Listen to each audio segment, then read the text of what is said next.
Penataan cahaya yang baik dalam suatu tempat dapat menciptakan daya tarik kepada mata yang melihat. Dari mata turun ke hati, mungkin itulah konsep dari sebuah kafe unik di Jalan Boulevard Tondano. Dengan suasana yang asri dan sejuk, plus ornamen dekorasi lampu, menghipnotis pengunjung yang datang. Konsepnya tempat ini sih sebenarnya ini semi pariwisata. Jadi orang di sini awalnya mau buka memang supaya membangkitkan Tondano keramaian, karena kan di sini masih jarang tempat wisata untuk yang ada di Tondano. Jadi biasanya saya mau menarik pengunjung karena dapat lihat kalau ini lampu dari Boulevard dia dapat agak terang, jadi mungkin orang bermata lupa diamalkan sana terang-terang, mungkin orang boleh lebih tertarik kalau melihat.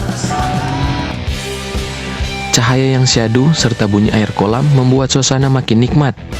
Bukan hanya itu, untuk bersuah foto ada banyak tempat estetik yang bisa Anda gunakan, menyusun konsep kafe semi wisata alam.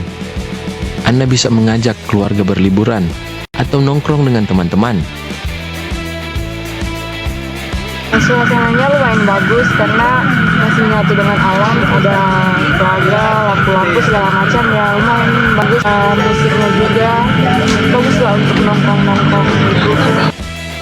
Kafe ini buka setiap hari dengan jam operasional Senin sampai Sabtu pukul 11 sampai 9 dan hari Minggu pukul 2 sampai 9. Dengan tiket 10.000, Anda sudah dapat menikmati kopi atau teh, diiringi dengan merdunya suara rie-rie dan kodok.